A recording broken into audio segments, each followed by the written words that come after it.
Gusto mo bang makarating ng New Zealand na di kailangan sumakay ng eroplano at di kailangan gumastos ng malaki? Tara at puntahan natin ang New Zealand ng Iloilo! Pero bago pa man tayo mag-New Zealand, mag-Elena's Cafe muna tayo para masubukan ang kanilang Mediterranean breakfast buffet for only 348 pesos with only coffee and tea. Masasabi mo talagang craving satisfied. Dagdag mo pa ang magandang view ng dagat, overlooking pa ang isla ng Guimaras. At hindi lang yan, fully air-conditioned na din sila at may free wifi pa. Kaya kung ikaw ay gusto ng relaxing na ambience kung saan makakapag-aral o makakapagtrabaho ka ng maayos online, well, you know where to go. Elena's Cafe is located at Costa del Estrella Food Park, Biton, Haro, Iloilo City. Welcome to Batad, Iloilo!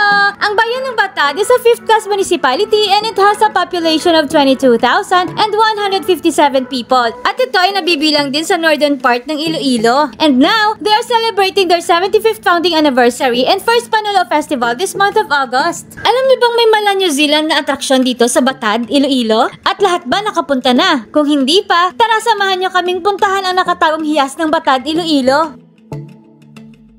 At ito ang Alapasco Lake or Alapasco Small Reservoir Irrigation Dam. Maganda kahit saan mang anggulo, may farms, may trails. Ang sarap mag-sightseeing dito, kitang-kita mo lahat. Akalain mong may ganito pala kagandang lugar dito? Green na green ang kapaligiran at malinis ang hangin. Kung babiyahe ka mula sa Iloilo City, aabutin ka ng 2.5 oras bago marating ang lugar na to. Madali lang ito puntahan at kahit 4 wheels, kayang-kaya ito pasukin. Pwede rin ditong sumaglit lang o di kaya mag-camp. For sure magandang pagsikat at paglubog ng araw dito. Mawawala ang lahat ng pagod mo pag ganito naman kaganda ang laging nakikita mo. Meron din pala ditong waterfalls na malapit, 15 minutes walk lang, mararating mo na. Pero di na namin napuntahan dahil nga saglit lang talaga kami dito at baka abutin din kami ng ulan. Medyo gloomy na ang panahon nung pumunta kami kaya para iwas ulan, hindi na kami nagtagal. At sa mga nagtatanong kung saan ito exactly, well, this is located at Barangay Alapasco, Sitio Loy, Abulac Sur, Batad, Iloilo. Kayo, anong masasabi niyo sa Alapasco Lake? Basta kami, gandang-ganda kami sa lugar na to. Certified Pride of Panay. Sama nyo na sa next travel destination nyo. At kung kayo ay may mga ipinagmamalaki din sa mga lugar ninyo, comment nyo na kung saan at baka mapili naming mapuntahan sa next travel destination namin. So paano, hanggang dito na lang? See you again on our next vlog. Bye!